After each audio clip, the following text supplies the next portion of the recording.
Estamos de regreso en Punto y Contrapunto. Durante el fin de semana se confirmó ya la llegada a México del coronavirus. Tras Brasil, nuestro país fue el segundo del continente latinoamericano donde se confirmaron casos en la región. Además, Ecuador y República Dominicana. De los casi 90,000 contagios detectados en el mundo, 80,000 se ubican en China. Así que antes de correr a la farmacia a comprar cubrebocas o de ponerte a bailar la cumbia, veamos el contexto. Las autoridades federales confirmaron que 3 hombres y 2 mujeres fueron diagnosticados con COVID-19. El primero fue un hombre de 35 años registrado en el Instituto Nacional de Enfermedades Respiratorias en la capital del país. El segundo tiene 41 años y fue ubicado en un hotel de Culiacán, Sinaloa. El tercero, de 59 años, se mantiene en aislamiento en su domicilio ubicado en la Ciudad de México. De acuerdo con las autoridades, los 3 viajaron a una convención en Bérgamo, Italia. Además, una mujer de 20 años que también estuvo en Italia fue diagnosticada en Torreón, Coahuila, y una joven de 18 años que estudiaba en Milán, Italia, fue detectada en Tuxtla Gutiérrez, Chiapas. En el Estado de México hay un portador que no ha desarrollado signos y síntomas de la enfermedad. A la fecha se han descartado 60 casos de posible COVID-19 en México y aún están en análisis 11 sospechosos. Tras evaluar el nivel de riesgo global y nacional, las autoridades descartaron declarar una emergencia sanitaria al considerar que el virus se encuentra en un primer escenario de importación, es decir, hay un número limitado de casos que podrían estar asociados a un mismo brote y no se ha transmitido de manera local. La semana pasada, la Organización Mundial de la Salud pidió a las naciones prepararse para la eventual propagación geográfica del virus. Tras el anuncio, las bolsas de valores del mundo sufrieron una caída generalizada. Este domingo, la organización liberó $150 millones del Fondo Central de Respuesta a Emergencias para ayudar a financiar la contención del virus. Punto y contrapunto.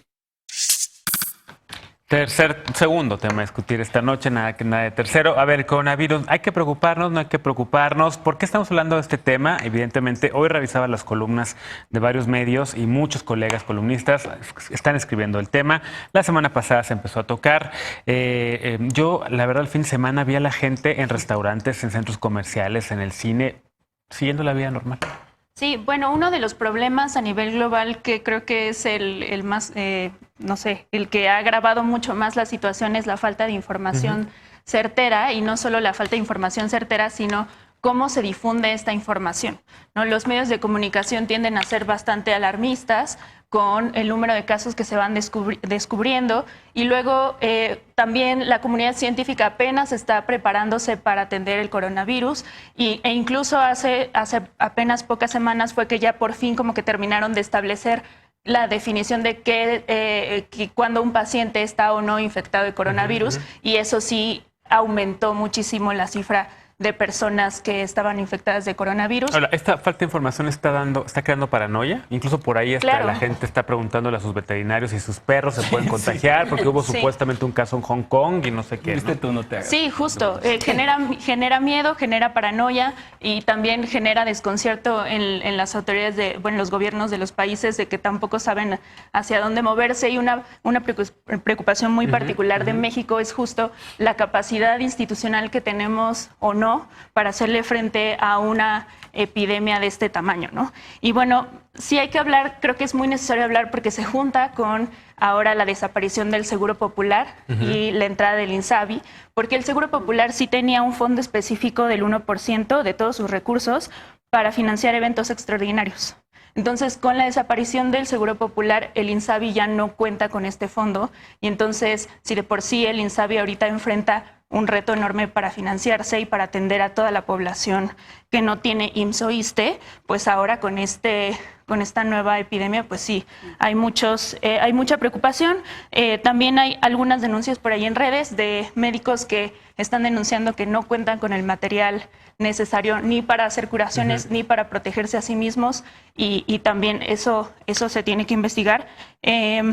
También necesitamos que haya estrategias de comunicación por parte de las autoridades de salud mexicanas que realmente lleguen a la población. Creo que podemos aprender muchísimo de lo que sucedió con el caso de la influenza, exacto, y que creo que al final de cuentas tenemos una experiencia bastante robusta en este tipo de temas.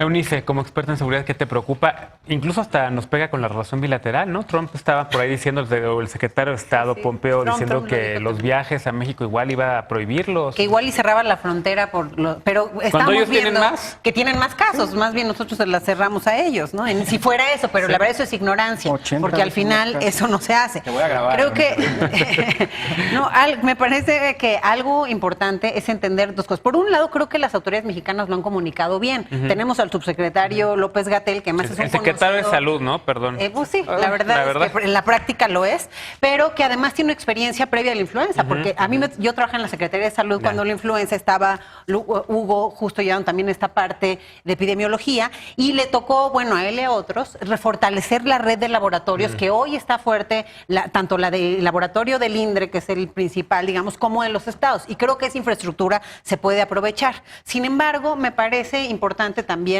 en materia de seguridad, es muy importante la comunicación para que no se genere el pánico, porque sí ha habido algunas reacciones erróneas. Por ejemplo, lo que vimos del barco de Japón, que querían poner a la gente en cuarentena, eso es como meterlos para que se infecten los que no tienen, o sea, está mal llevado a cabo. Claro. Lo mismo, al principio en China Central, también vimos una reacción, al ver cada vez más casos, no tenían, y creo que eso es lo que debemos cuidar, que no nos pase, no tenían las suficientes camas de terapia intensiva ni ventilaciones, ni ventiladores. Entonces, el presidente le preguntaban si estábamos listos, él decía que sí, y a mí me parece que ahí sí hay dos cosas. Uno es la contención, que eso se hace de dos formas, o masiva, que se hizo en su momento en Canadá con el SARS, que es el síndrome de agudo respiratorio, que ahí ¿qué es lo que hicieron? Ellos trataron de masivamente identificar casos en aeropuerto, y eso salió carísimo y al final ni identificaron nada.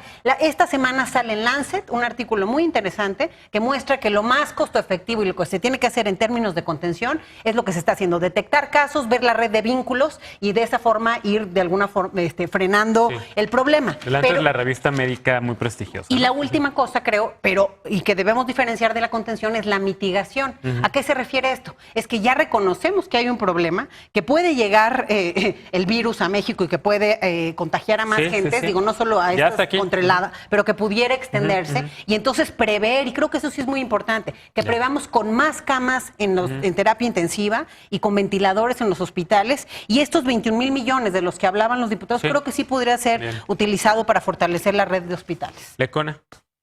A mí me dio mucha claridad lo que publica la revista Proceso, la conservadora revista Proceso este fin de semana, porque de hecho el papel de López-Gatell, que pues de facto es el secretario de Salud, es el que da la cara y el que está informando todos los días sobre el avance del coronavirus, reporta Gabriela Sotomayor en una nota cómo le enmendó la plana Michael Ryan, el encargado de emergencias de la Organización Mundial de la Salud. Porque sí habíamos visto este llamado a que no cunda el pánico, que está bien. O sea, la desinformación es un virus en sí misma. Creo que es la forma en la que se propaga y en la que vimos ya la semana pasada gente pues abasteciéndose desmedidamente de gel antibacterial como el que traes por ahí, Genaro, y de cubrebocas y demás, pues definitivamente es parte de esa desinformación, de ese pánico. Pero cuando nos empezaron a decir, no, que la gran ventaja es que ya estamos saliendo del invierno, o sea, acuñándolo a una cuestión de clima. O la gran ventaja es que con el calor no se propaga, ¿no? Ajá, exacto. O que los síntomas son de un catarro, pues la Organización Mundial de la Salud le dice a López-Gatell en entrevista con Gabriela Sotomayor que no lo tiene que tomar tan a la ligera, que es falso, que no hay evidencia empírica para demostrar que la cuestión del clima va a evitar o va a mermar en la propagación del virus, y que no son síntomas nada más de un catarro. Y le recomienda que no nada más se apliquen medidas de prevención, de mitigación, sino de prevención.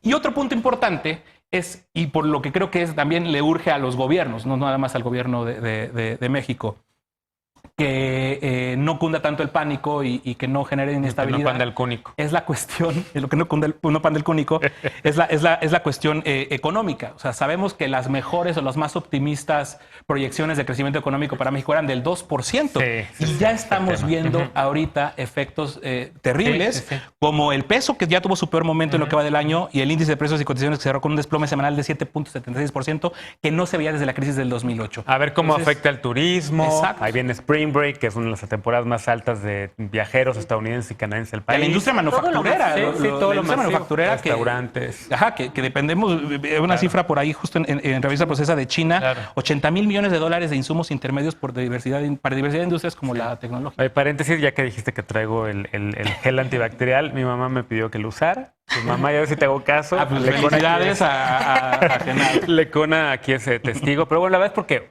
transporte público, el Metrobús y la Ecobici, pues sí, o sea, si estás en el transporte público, si agarras cosas en la calle, y yo me tocó mucho la cara de repente, entonces pues hay que tener esa es otra, no hay que tocarse ningún No hay que tocarse la lugar cara, exacto, ni los ojos, ni la nariz, y tus perros saquen los mocos en la calle, ni se toquen la boca, pero bueno. Yo creo que tenemos una labor muy importante, quienes tengamos acceso a medios de comunicación, de difundir lo poquito que sepamos con certeza para que no se genere pánico. Por ejemplo, es muy importante hacer énfasis. La gripe normal, la gripe común afecta 60 veces más que el coronavirus.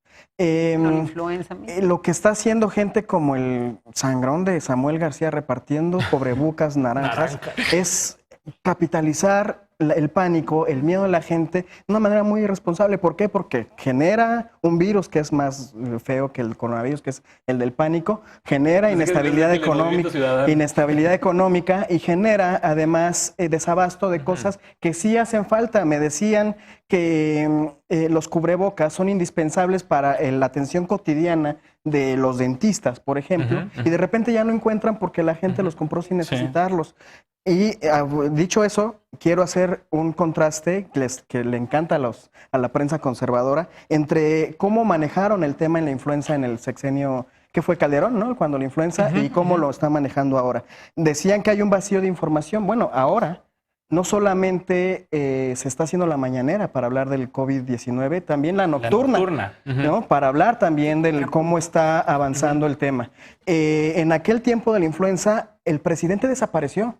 Y eso le dejó la puerta abierta, o sea, no informaban. Era muy ambigua la información que sucedía. ¿Y qué sucedió? Que dejaron abierta la posibilidad para que las voces de las empresas generaran sus propios mercados y generaran sus propias estrategias para que hubiera una demanda muy alta de productos como ahora está pasando, y que si no fuera porque el gobierno federal sí está haciendo una información muy constante, se está controlando. Y ya vimos una parte, esta parte de que le enmendaron el tema del clima, pero fuera de eso no se está haciendo información adecuada. Bueno, a ver, Eunice tenía un contrapunto a lo del tema del Calderonato. El tema de proveedores de los cubrebocas están haciendo su agosto con esta crisis. Si dejamos que las empresas manejen la comunicación y el manejo de crisis, se van a beneficiar, como lo están haciendo con los etiquetados claros. De acuerdo. De paso. A ver, déjame que Eunice conteste, pero también hay una hipótesis, por cierto, al respecto a la H1N1, es que se sobrereaccionó y que eso le causó más daño a la economía, ¿no? También está ahí esa hipótesis. Yo siempre he dicho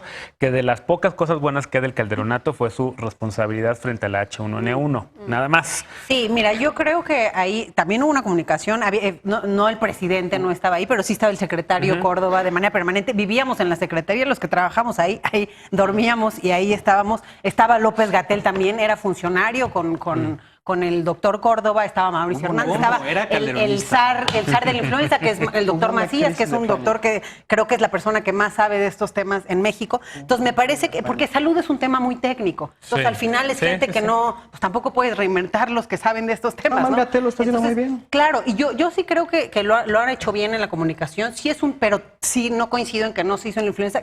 Creo que al final, si bien a lo mejor hubo un poco de información que generó cierto pánico, sí es también preventivo en cierta forma. Y es muy importante en estos casos tener mucho cuidado. Fue reconocido en México, a ver, yo era la directora general de internacionales, y México era reconocido en la Organización Mundial de la Salud por la manera en la que reaccionó ante la pandemia. Y vinieron todos el propio López Gatell.